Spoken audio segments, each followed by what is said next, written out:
Some crimes don't require weapons. Sometimes, all it takes is a signature, a shared last name, and the silence of the people who were supposed to protect you. Naomi Carter bought her first house at 27. She scrubbed the floors with her own hands, painted the walls herself, and fell asleep every night listening to the sound of her own silence. It was the first thing she ever owned that didn't come with strings attached. Then her brother sued her, and her parents watched as she was led down her own front steps in handcuffs. This is not a story about property. This is a story about what happens when the family you were born into becomes the enemy you never saw coming. The handcuffs clicked shut before Naomi Carter understood what was happening. Cold metal wrapped around her wrists as two officers guided her down the front steps of her own house. The same steps she had scrubbed clean 3 weeks ago, barefoot, laughing, holding a paintbrush and the keys to the first thing she had ever truly owned. Her name is Naomi Carter, and the house behind her wasn't just a house.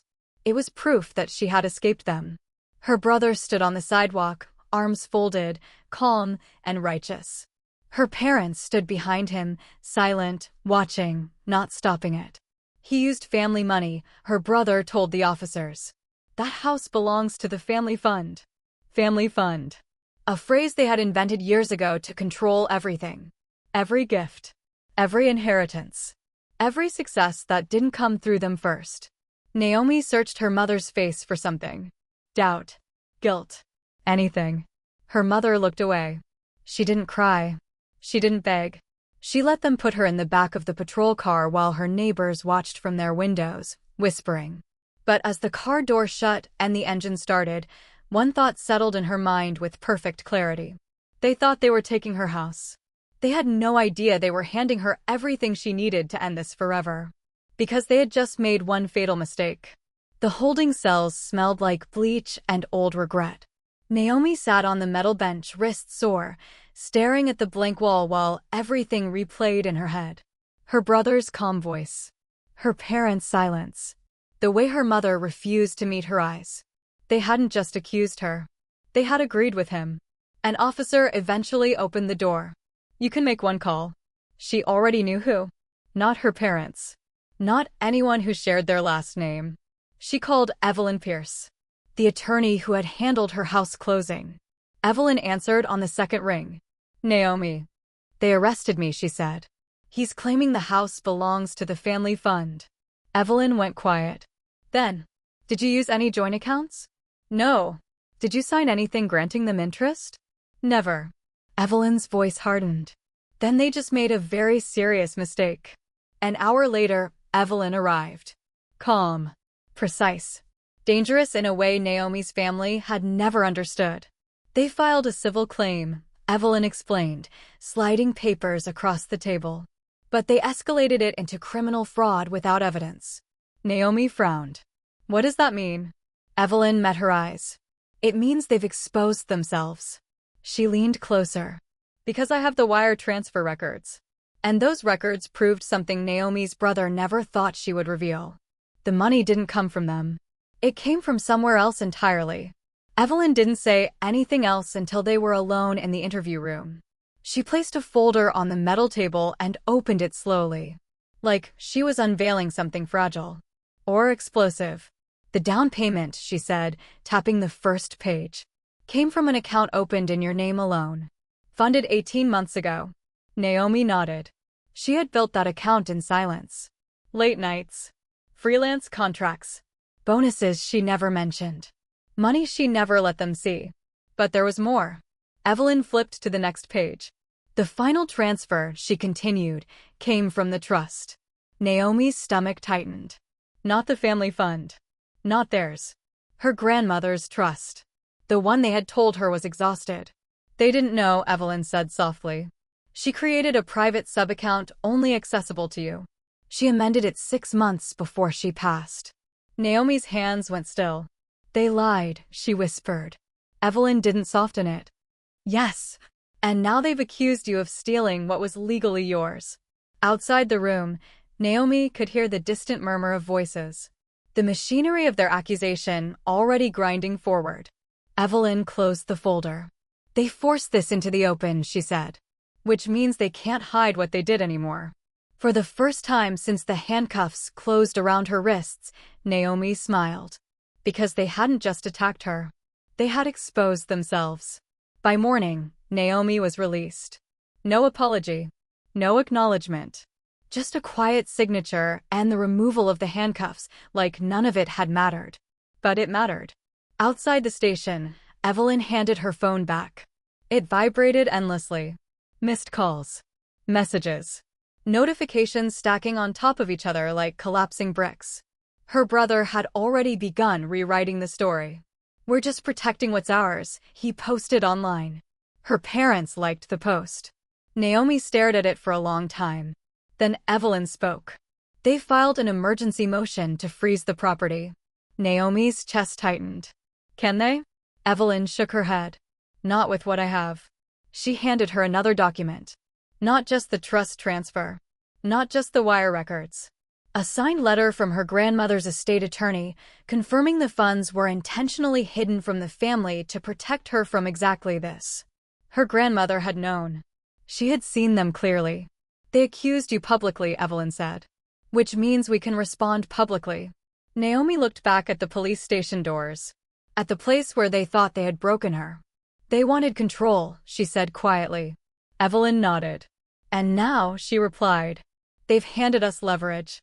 For the first time since they put her in handcuffs, Naomi wasn't reacting anymore. She was planning.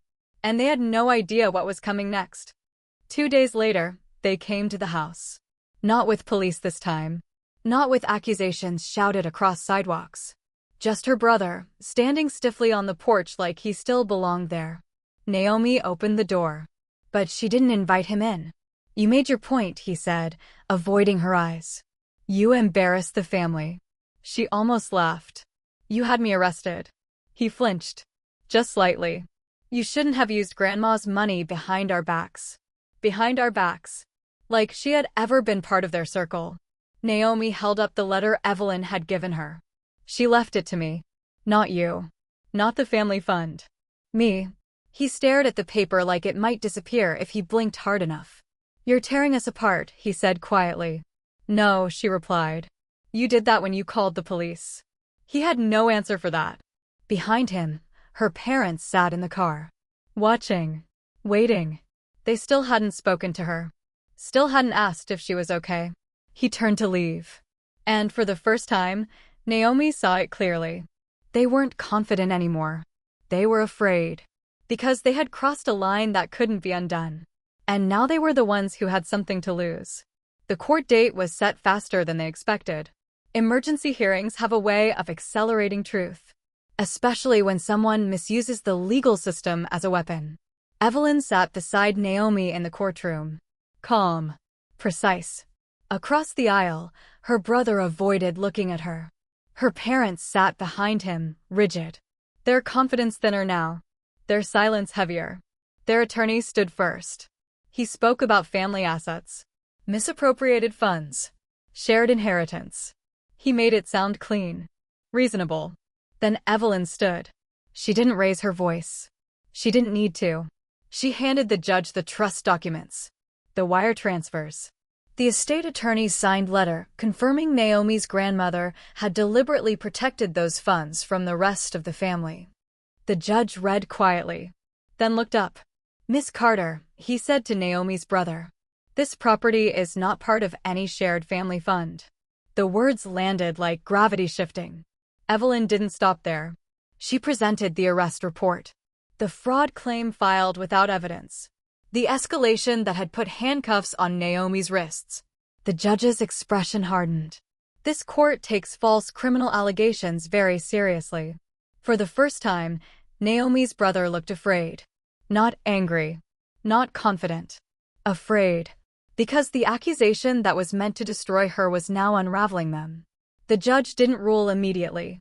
He leaned back, fingers steepled, studying the room.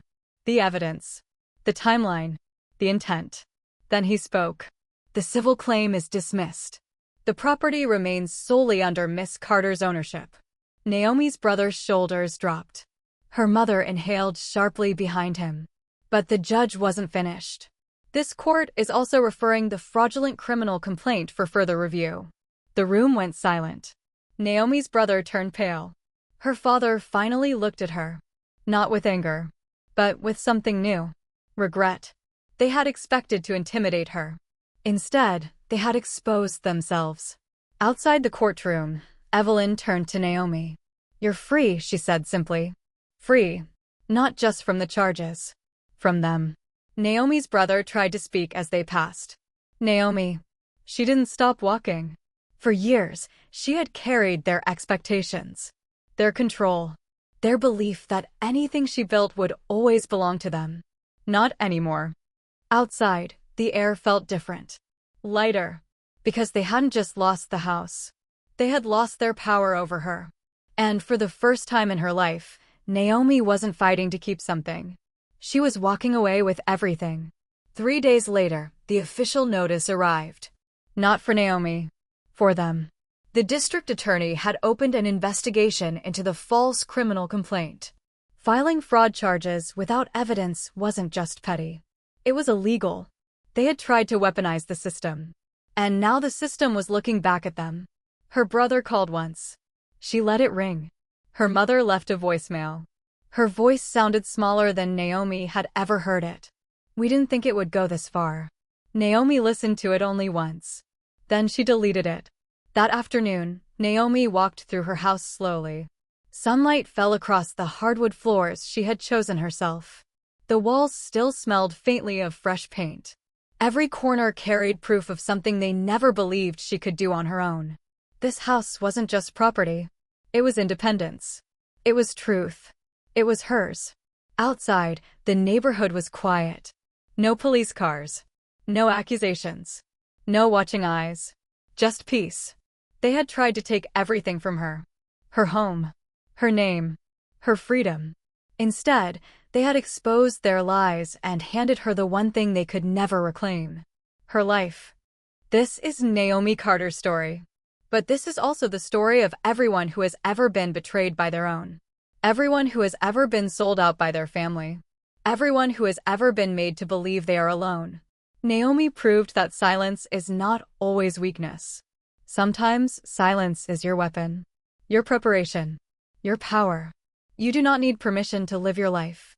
You do not need permission to be happy. And most importantly, you do not need permission to be who you are.